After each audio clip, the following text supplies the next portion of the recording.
हाम्रो आज Dharan still fabricator ओक्समा चाहिँ हाम्रो फ्याक्ट्रीमा चाहिँ हाम्रो विभिन्न साइटको लागि चाहिँ 2 गाडी प्यानल आइपुगिसकेको अवस्था छ। यसमा चाहिँ हाम्रो विभिन्न खालको प्यानलहरू आएको छ, मिक्स म्याच, कुनै आरपी प्यानल, कुनै फ्ल्याट प्यानलहरू। यो चाहिँ पहिलो गाडी हाम्रो धमाधम अनलोड भइरहेको अवस्था छ। अर्को गाडी चाहिँ यहाँ स्ट्यान्ड बाई छ हाम्रो अर्को गाडी पनि, डब्बा गाडी। यो चाहिँ सबै चितवन टाढीदेखि आइपुगेको हो यो प्यानल। धमाधम हाम्रो प्यानल यो चाहिँ फ्ल्याट प्यानल हो 50 mm को। हुन त यसमा 75 mm को 100 mm को पनि प्यानल आउँछ, तर यो चाहिँ ग्राहकको आवश्यकता र रोजाइ अनुसार हामीले प्यानल मगाउने हो। हाम्रो मिलाएर राख्नु न, यसमै राख्नु मिलाएर। यो तल सपोर्ट राख्नुपर्छ क्या यसको, यसमै राख्न। RP panel, flat panel, wooden panel सबै मिक्स प्यानलहरू आइपुगेको छ हाम्रो फ्याक्ट्रीमा। यो चाहिँ हाम्रो धरानको औद्योगिक क्षेत्र। हाम्रो फ्याक्ट्री चाहिँ यो धरान स्टिल फेब्रिकेटर वर्क्स।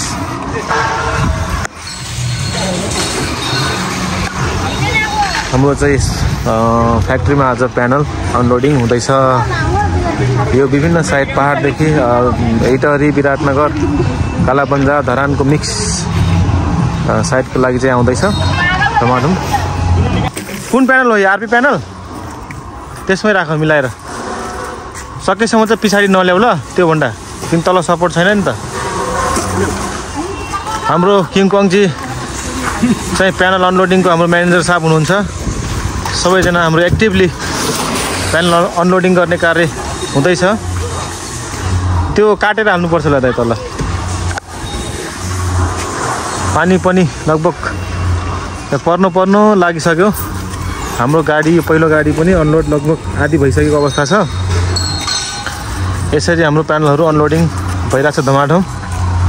यो हाम्रो धरान स्टिल फेब्रिकेटर वर्क्स हाम्रै कारखानाको छेउमा हामीले यसरी स्टक राख्दैछौँ। यो चाहिँ धेरै दिन स्टक बस्दैन, किनकि सबै अर्डरमा मात्रै आउँछ यो प्यानल। हाम्रो साइटमा नापेर एकदमै एकुरेट साइजहरू निकालेर मात्र यो प्यानलहरू मगाउने हो, नभए वेस्टेज जान्छ बढी। अब लगभग 1-2 दिन मात्र स्टक बस्छ। त्यस पछाडि फेरि हाम्रो साइटमा फिटिङको लागि यो प्यानल गइहाल्छ। यो चाहिँ आरपी प्यानल भन्छौँ हामी यसलाई। यो आउटर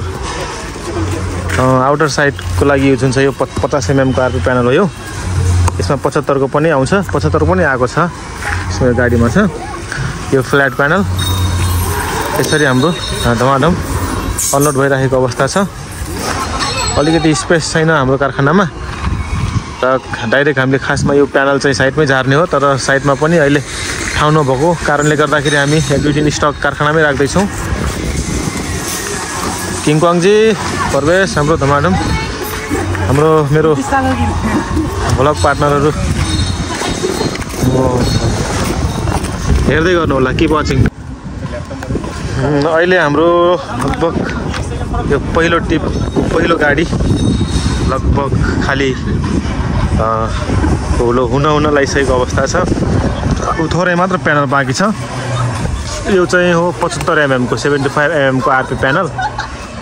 यो सबै अहिले चाहिँ लास्टमा चाहिँ 75 mm को आरपी प्यानल मात्रै बाँकी छ। यसरी हामीले स्टक गर्दैछौँ। स्पेस नभएको कारणले गर्दाखेरि स्टक गरिराखेको अवस्था छ। अहिले हाम्रो अलिकति रेस्ट गर्दै हुनुहुन्छ हाम्रो सरहरू। म्याडम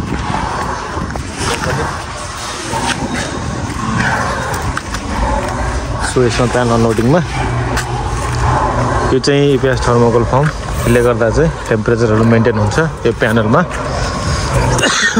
हेर्दै गर्नु होला है त।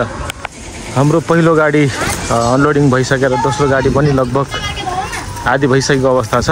दोस्रो गाडी पनि यो पहिलो गाडी चाहिँ अनलोड भएर गइसक्यो। दोस्रो गाडी पनि धमाधम अनलोड भइराखेकै अवस्था छ। यसमा चाहिँ यो आधी गाडी मात्रै थियो माल। यो पनि अब एकछिनमा आधी घन्टामा अनलोड हुन्छ। कहाँ गेल किङकङ? अनलोड हुँदैछ। यो सिट, आरपी सिट यसमा चाहिँ वुडन प्यानल आएको छ 75 mm को वुडन स्लाइडिङ प्यानल। एक ठुलो जाऊ न।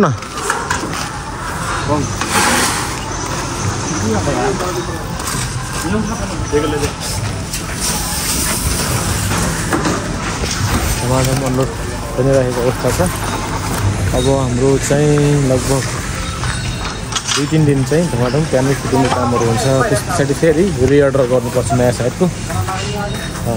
अहिले चाहिँ हाम्रो अनलोडिङ भएको प्यानल चाहिँ लगभग 5 देखि 6 वटा साइडको प्यानल आएको छ। आजको दिन चाहिँ 2-3 दिन चाहिँ 2-3 दिन 4-5 दिन लगभग लाग्छ हाम्रो यो आजको अनलोड भएको प्यानल फिटिङ हुनलाई। त्यस पछाडि फेरि रिअर्डर गर्नुपर्छ नयाँ साइडको लागि।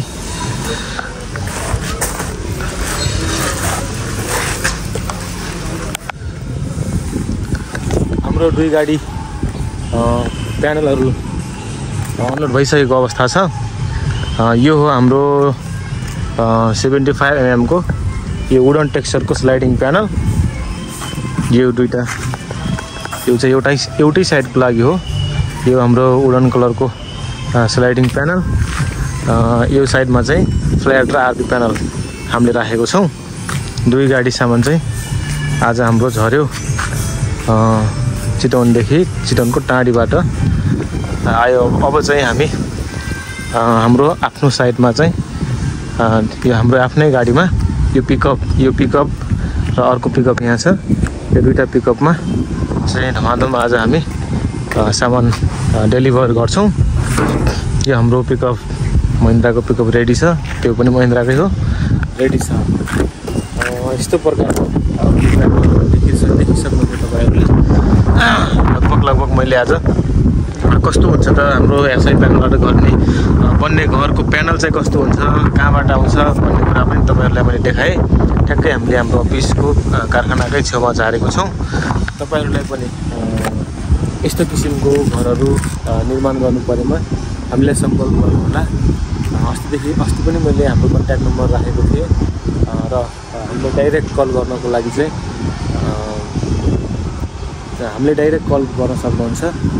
मेरो नम्बर चाहिँ 98076281 हाम्रो हरिसरको 9802795222 र हाम्रो लोकेसन चाहिँ धरानको औद्योगिक क्षेत्रमा भिजिट गर्न सक्नुहुन्छ। धन्यवाद, बाई बाई।